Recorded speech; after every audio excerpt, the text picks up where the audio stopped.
Hi and welcome to the MCA Prodcast, your fix for everything innovative in advertising production. I'm Pat Murphy and I've been working in this industry for more than 35 years now. I've seen a lot of changes, but know there's plenty more around the corner. Each week on the podcast, you'll get to hear from one of the movers and shakers who are shaping the world of advertising for the future. And we'll dive into some of the key challenges facing our sector today and how we're best placed to overcome them. Today, we're talking to John Osborn, Director for AdNet Zero in the United States. With vast experience in the advertising world, he served as President and CEO of BBDO New York for over 20 years and was CEO of OMD US for 5 years. He's now leveraging the power of marketing and advertising in service of a better world, as he brilliantly mentions in his LinkedIn profile. And we at MCA have first-hand experience with this since we've recently partnered with you, John, at AdNet Zero to bring more sustainable practice to the advertising world. John, thanks so much for being here today. Pat, it's great to be here with you. Now, last time we spoke, we were on a Zoom call, and you said, hang on a second, have you seen what's going on in Hawaii, in Lahaina? And obviously we know what the outcome of that was now. When are people going to wake up to what's happening in the world? You know what? Hopefully soon, because there is no time like the present, and time is the scarcest resource of all. You and I have talked about this, Pat, but my journey in getting my way towards AdNet Zero really is one that was fueled by some service work I was doing with the American Red Cross. And if you look at the data, because it's all about the data in today's world, you will see that there has been a sincere and serious uptick in the frequency and in the severity of wicked weather events all around the world, which is problematic for a lot of different reasons. Obviously, the economic impact, the human impact. It also, wild weather really disproportionately affects folks that are more disadvantaged than other segments of the population. So there's all sorts of ripple effects of more severe weather. I also saw a stat the other day that there is some significantly greater impact of concentration of water that comes out in a period of time versus what it was 50 years ago. So what we're getting are torrential downpours over a period of time that are causing flash flooding, in addition to the wildfires, in addition to the hurricanes. We've got several hurricanes right now as we're speaking in the Atlantic. And for the first time in recent history, perhaps ever, there was a hurricane warning in California a couple of weeks ago when a tropical system came up from off the western coast of Mexico and came on up towards California. So it is never a dull moment, but this is one of the many reasons why we need to get our hands around this crisis. Do you think it's going to change when it actually affects people themselves on a daily basis? It seems to me that it's about short-term benefit for many people instead of long-term gain. Yeah, I think when it affects someone personally, it really hits home. Climate action is one of those things that, metaphorically speaking, it's a little bit over the horizon line. And it's so easy because it's not a clear and present danger to many people until it affects them personally. But the more we can make this sort of come to life and the more, unfortunately, it affects more people, this is going to be the moment at which a lot more people en masse are going to wake up to the fact that we're really on a ticking time clock here and we've got to take action. Now, you've had an impressive background in advertising, including serving as the CEO of BBDO in New York. You currently hold the title of Director of AdNet Zero. Starting on that basis, can you talk a little bit about what AdNet Zero is? Well, thanks for that. I really feel like I found a home here with AdNet Zero, and I've always thought of myself as someone that really enjoys serving. Someday there'll be some sort of a statement over some sort of a bio of me that says #BuiltToServe. But I really kind of found my calling, and there is nothing quite like a big, hairy, audacious problem that gets me up out of bed in the morning. And certainly this is one such thing. So in my career, I've been very, very fortunate and privileged to work with a lot of great people, to touch many important clients and do a little bit around some great work. But I feel like this is perhaps one of the most important callings of all. AdNet Zero exists because we have to do our part as an industry to get our own house in order and begin to measure and track and lower our own carbon emissions in the advertising industry. But we're also doing it in service, going back to that word of service again, in service of advertisers. The big advertisers out there in the world today, they work with a large number of different types of agencies. And when it comes to tracking carbon emissions, the problem is that those few companies that are measuring today, they're doing it a little bit differently from one another. So essentially, it's the Wild West. We need to create more of a consistent standard, more of a consistent measurement framework. So it's more apples to apples to apples versus lions, tigers, pears, grape. It's very, very complex and it's very confusing out there today. AdNet Zero exists for one reason, to basically provide clarity and consistency, to provide one common measurement framework for the good of the industry, but really for the good of the advertisers who more and more are going to have to track their carbon emissions across all of their Scope 3 projects and work that they do. And it's going to be just paramount that advertising also delivers the right measurement in the right way. I was reading in an article that you did a bit earlier on, published earlier today, the importance of reporting, but good or bad. So you don't want to kind of sweep it under the carpet. Absolutely. It's important that you not just measure, but report the good results and the bad results. Absolutely, because we're on our own journey here. And not everything is going to be perfect. We've got to be comfortable being more roughly right than precisely wrong. But the fact of the matter is, and this is not rocket science, we need to get rid of the stuff immediately that's not working and replace it and try new things. And we need to double down and triple down on those things that are working and are working well. And by working, I mean the tool or the calculation platforms need to work, literally work accurately, but they also need to be workable. If we've got such a complex piece of machinery or such a complex platform that no one really knows how to use, or if it's going to take, 6 months to go through training to be able to fly this incredibly intricate helicopter, so to speak, well, then that's no good either. So we need stuff that works and stuff that's workable. At AdNet Zero, you focus on promoting a more sustainable world through education, measurement, and action related to ad operations. How do you see the advertising industry contributing to a more sustainable future? And what kind of initiatives you've been working on? What kind of stuff you've been doing recently? That's a great question, because the common starting point I often get is, oh, come on. Like, let's face it, compared to other, fossil fuel industries or other heavy manufacturers that use an awful lot of carbon in their various supply chains. I mean, how much really can advertising be contributing to this problem? Well, more than you actually think. Let me start here. On a worldwide basis, by the way, part of the problem is we don't even have accurate measurement for the stat that I'm about to give you. But by most studies, advertising as an industry contributes worldwide somewhere between 2 and 3% of global carbon emissions. However, the influence that advertising has across different industries and manufacturing sectors and everything else is a lot higher. It's hard to quantify because advertising exists to serve advertisers. Within the advertising ecosystem, there are core areas where disproportionately more carbon exists. Digital media. So as programmatic and performance media rose up rapidly, it rose up so fast that it became like, they couldn't tear the old servers down in time. They sort of like took servers, added more servers that talked to more servers, in serving farms that talked to more servers, all in 0.0001 seconds out there.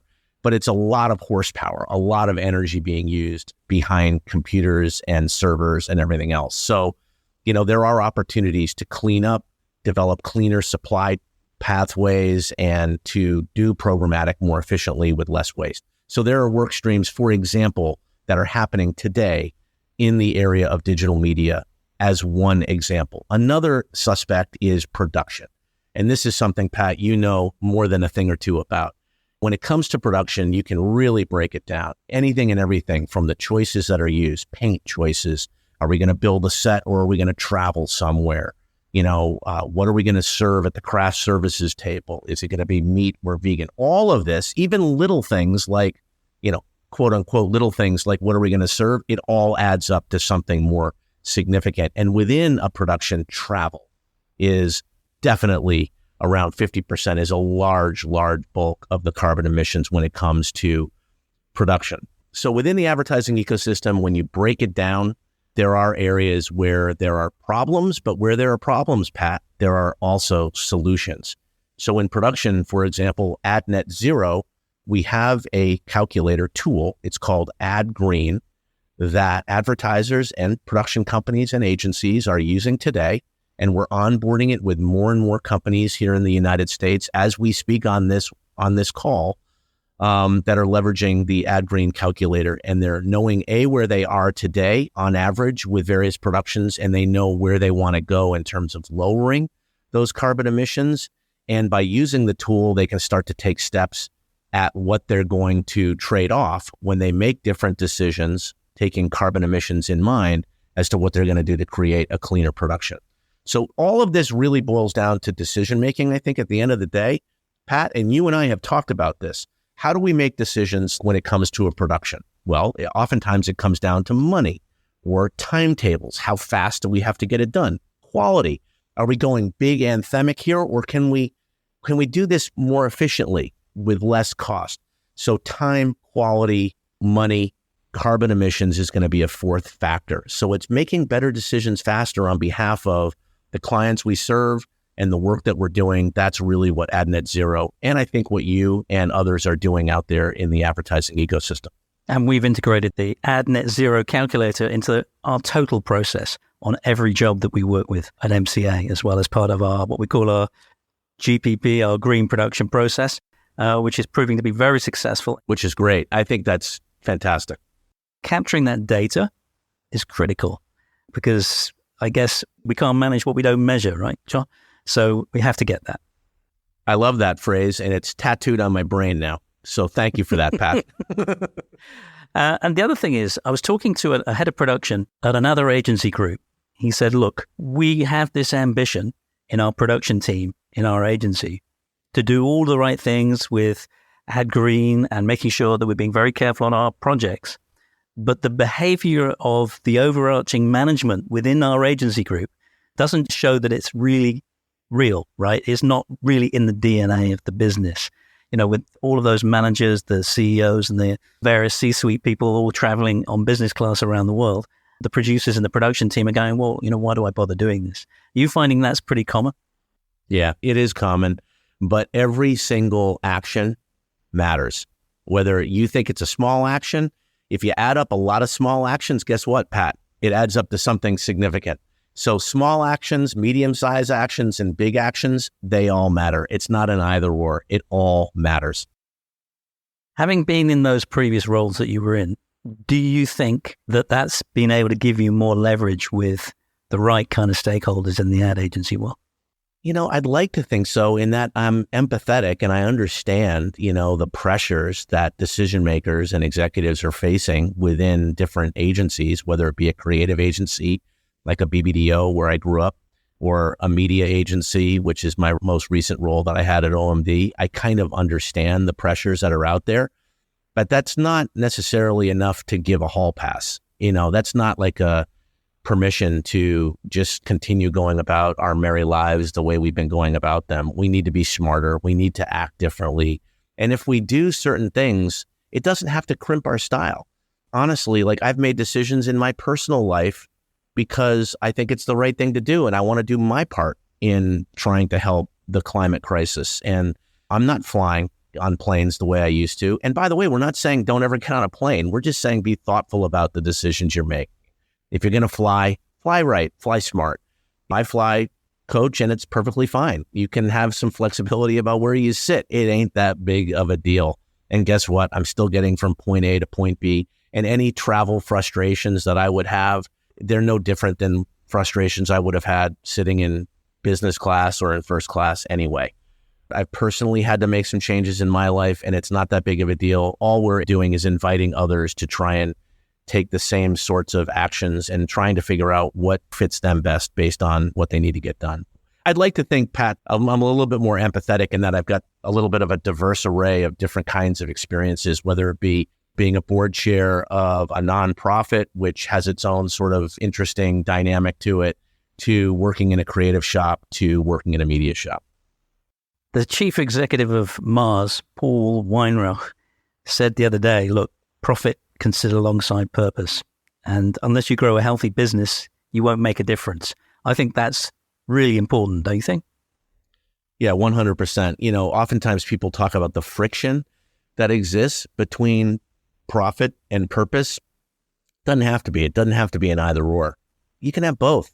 If you look at the work out there that has had the biggest amplification effect or the biggest force multiplier out there, oftentimes it is purposeful work, but delivered in a way that is engaging, a simple story well told in an entertaining sort of a way that captures people's attention and pulls them in and engages them. That is very, very powerful stuff. But I'll leave it at that. When I saw you in Cannes this year, we talked a little bit about the partnership between MCA and AdNet Zero, and it was great seeing you again in person, I have to say. We always have a good chinwag. We do. What did you think of the festival this year? Was there anything specifically inspiring for you in regard to sustainable initiatives? Well, I'll put it this way. First of all, it was wonderful, and I felt privileged to be there. We had a lot of our supporters there that were talking about initiatives and comparing best practices and learning from one another. So it made sense for us to be there. And I have to be careful. I mean, the Cannes Lions, they're an important partner of AdNet Zero, and they've got an important question now with the award submissions that asks simply what steps were taken into consideration from a sustainability standpoint in either making or distributing the work, which is really, really great. However, I don't think Cannes Lions has necessarily achieved its full potential today in terms of their ability to provide a more sustainable conference. You're starting to see evidence of it in certain meetings, in certain sessions, in certain events, but just across the broadest landscape possible, there's still an awful lot of opportunity for greater efforts and for that week to be more sustainable, I think. Maybe they could do a bit of what Coldplay do as they go out on the road. Have you seen what they've been up to? I have, and it's brilliant. And what's great about it is they're able to explain what they're doing in a way that people can understand. You know what I mean? Like, so much of this space, people talk over you, or they use jargon and complexities that doesn't really land in someone's brain, especially if everybody's moving 100 miles an hour through their lives, attached to various devices and everything else. We have to do a better job of explaining why and how folks can take action and why it's important. But that's one of the things I like most about it. Yeah, I thought that was really cool. And it generated a huge amount of attention on social media. People loved what they were doing, but it didn't really have an impact on the outcome. I know. People felt good about going along to their gigs, Yeah. As someone deeply involved in the advertising world, how do you see the future of sustainable advertising evolving? You could go from where we are today to net zero if you just used AI. That's right. But we're not sure how AI is going to play out yet. It's a frenemy. It's both friend and foe at the same time. Well, if everyone uses AI, that's going to be a hell of a lot more computing horsepower. Yeah. And that's a negative. That's a Debbie Downer. That's an American phrase, by the way, for those not following along. It's kind of a big dose of depression. On the flip side, it can very much take something that is an idea and with a few clicks of a keyboard, turn it into something, like I've spent a career going into meetings where we try and explain ideas using foam core and lots of, images and hand puppets and everything else. And sometimes the ideas land and the clients kind of know what we're trying to convey. Sometimes they don't. Well, guess what? Now we don't have to explain it. With a few clicks of a keyboard, you can go in and say, like, don't take my word for it. We've actually done this quick demo for you. This is what we mean when we're explaining what we're doing. So I think there's a lot of benefit that comes with AI. It can help alleviate potentially a lot of heavy carbon like travel and things like that around big productions. But by the same token, we've got to figure out what that means from a computer, server, horsepower perspective on the other side. So I think that's going to be another thing, another big innovation coming over the horizon line. Well, it's here, and we're having to figure out, well, how does that fit into the overall carbon emissions framework that the advertising industry is kind of facing into? Yeah. I mean, I think it's just another tool, really, for creatives to use. Yeah, I think it is too. We'll end up with a mix of technologies. I think so. Depending on what is required for the project. But I'll tell you this, Pat, I am a glass half full kind of person. I can tell. I have no reason to believe. In fact, I expect that this crazy advertising industry, we will figure this out. We just need to help the industry figure it out. Because if you look back over history, after big, game shifting event, like how about after 9/11, this industry was like dead, like a lot of industries on its heels. Well, guess what? The industry came together. We not only restored spirits, but we restored the industry and other industries along the way. After the Great Recession, again, advertising put the bootstraps on. They went forward. They figured it out. They figured out a way in that economic climate to do better work more efficiently that met the budgets of the clients, and we got our way through it. Yet again, this is a different kind of a bell ring, but there's a calling, and advertising will step forward with bravery and with ideas and innovation, and we will figure this out. All AdNet Zero is doing is trying to fast track a lot of actions and put on the front ledge, the right tools, the right platforms, so that we can measure and then manage and then reduce carbon emissions in time. I love the enthusiasm, John. I'm a glass half full kind of guy as well, as you can probably tell. Yeah, that's why we get along pretty well, Pat. Come on, man. Now, the sustainable route is one that can bring different motivations for different people to pursue. My passion for this particular subject, and I'm sure I've mentioned this to you before, was when my son came home. He was out sailing, and he came back and he was traumatized because he'd seen a dead dolphin caught in fishing nets. And I had to explain what was going on in the world, in particular with industrialized trawling. And then he went off to school and he did a PowerPoint presentation on how we're going to save the earth from the adults. That was a light bulb moment for me. Was there a light bulb moment for you? Well, I think really it was just sort of this, I don't know, part of my DNA that's sort of been baked in there probably since I was a young kid, just wanting to try and help others and reach down and pull others up when they need it most. But there was an incident a couple of years ago. I want to say it was like 10, 12 years ago. I was driving on the highway going up to Vermont where I went to school, but I was serving a college on a specific task. And anyway, it was early in the morning. I was driving up there, and I love owls for a variety of reasons that we don't have time to unpack on this call. And lo and behold, as I was thinking about this, it was so weird. Literally out of the trees, something moved and it was swooping down towards the car. And long story short, I hit an owl. I would have run over the owl, but I actually sped up. So it actually hit the side of the car and it crumpled on the street. And I thought it was dead. By the time I pulled over, I was too far away to be able to back up and retrieve the owl. But I did see that a car pulled over behind me. And just by chance, I called around to various rehab centers, and I found out that this person dropped the owl off at a wildlife sanctuary that specializes in recovery of birds that have been injured or hit by cars or whatever. And so this particular owl, a barred owl, was fixed up. It healed. And 3 months later, they invited me to come. I gave a small donation, by the way. I left that part out of the story. I felt so badly that I gave a donation.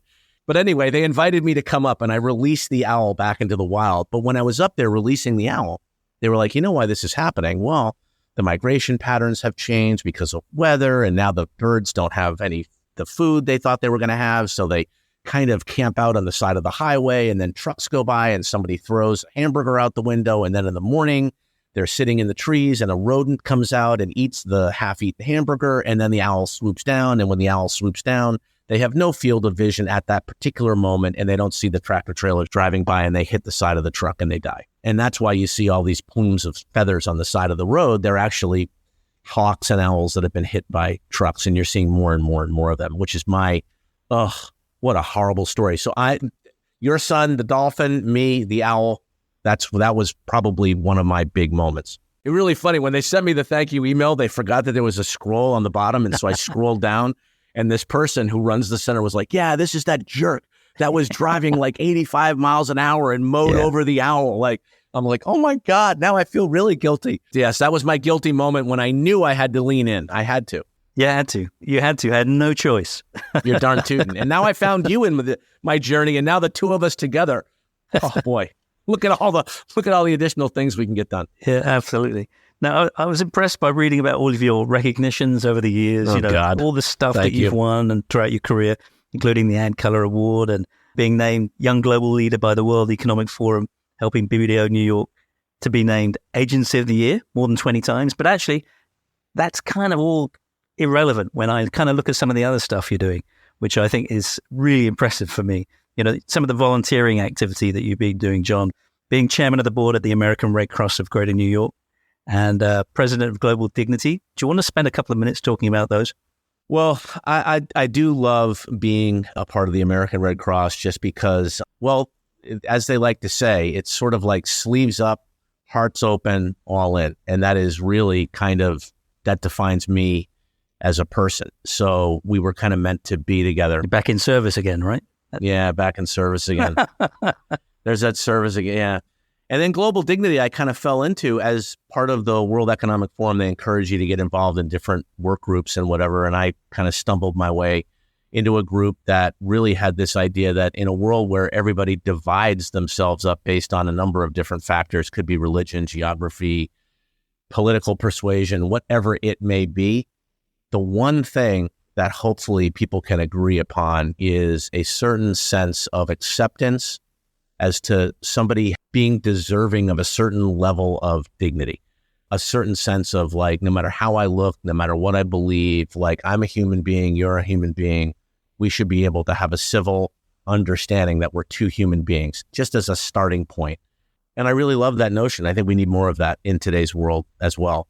So I kind of fell into this thing. Global Dignity was founded by the Crown Prince of Norway, Crown Prince Haakon, and John Hope Bryant, and Finnish philosopher named Pekka Hinman. And I jumped into it, and it's a very small but mighty global organization that speaks to me. And I'm just we're not doing a very good job of it because a lot of people haven't heard of it. So I've got my work cut out for me. But Ad Net Zero really, at the end of the day, is something that I feel like, given my background, given my talents, maybe, just maybe, if I really put my oomph behind it, we can really make a difference. And I was sort of not joking earlier, Pat. I'm really pleased that I found you. And I think the work that you, Murphy Cobb, are doing with your clients is tremendous. And I've seen your work.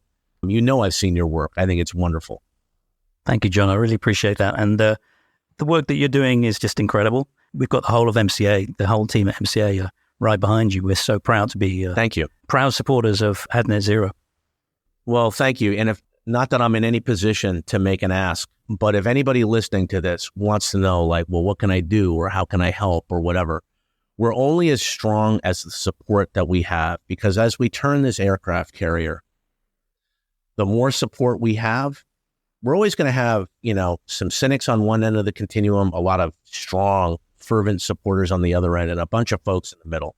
The greater proportion of that messy middle that we get to come with us, the faster we'll turn this thing and we'll be able to really make a dent in this problem and get ourselves on the right road towards lowering those carbon emissions. So everybody listening is an influencer. You've got friends, family, clients, people that work at different companies. If they want to learn more about how they can get their arms around more consistent measurement of carbon emissions, if they want help getting on the journey towards lowering carbon emissions, if they want help generally understanding what individuals or companies can do to help correct or get their arms around their sustainability efforts, just contact me, john.osborn, no E on Osborn, at adnetzero.com. We would love to work with you and partner with you. Oh, that's brilliant. Before you go, I need to ask you one final question. Okay. It's the one we ask on every single podcast to all of our guests. This has become one of the highlights of the podcast. What's your favorite ad of all time, John? Oh my gosh. Well, in advertising, we love all of our children. So of course I love all of our clients, all the ads. You must have one that sticks out, right? I know, but I've got like 5. I've got like a top 5 list. I mean, pick one. All right, pick one. I would have to say there is a wonderful ad called Great Idea for FedEx. And FedEx, at least in the United States, had a great run in a Dilbert-esque, that's a cartoon. It really has a funny way of depicting scenes that everybody kind of can relate to, given what's going on in business these days. And it puts the lens on why FedEx matters. And this one funny little storyline is a conference room table with a bunch of coworkers. And obviously the boss is at the front of the table. And they're trying to figure out in a tight economy ways that they can save money. So they go around the table and they get to the nerdy guy, and the nerdy guy goes, "Oh, I have an answer. Why don't we use FedEx? We can save like 20% on our shipping needs and we can turn back some money." Nobody listens. And they go around the table, they get to the boss. The boss goes, "I got an idea. Why don't we use FedEx and we can save 20% on our shipping and we can turn that money back to the company?" And everyone goes, "That's a brilliant idea. Absolutely. That's the best idea in the world." Everyone claps and says, "That's the greatest idea we've ever heard." Why do I love that? Because we've all been in that situation. Absolutely. We can relate to it. And it positions FedEx as the hero in a very entertaining, very simple. Some of the best ideas are really simple, and I love it for its simplicity. Fantastic. Thanks, John. I'm going to take that out. We're going to post it on our website page, theprodcast.com, and everybody can take a look at it there. Thanks, Pat.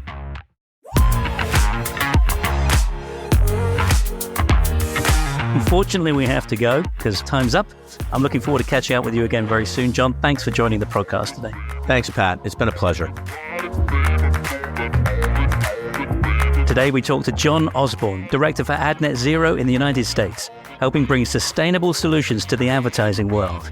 It was a great and insightful conversation. To find out more about the MCA Prodcast, please head to theprodcast.com, where you'll find details on all my guests, links to the favorite ads, and full transcriptions of all the episodes. If you'd like to feature on the Prodcast or have any comments, questions, or feedback, please email us at podcast@murphycobb.com. I'm Pat Murphy, CEO of MCA. Do come and connect with us on LinkedIn or Instagram, of which all the links and the notes for this episode will be there. We'd love to hear from you. Thanks again to John, my team at MCA, and to my production team at What Goes On Media. Thanks for listening. See you next time.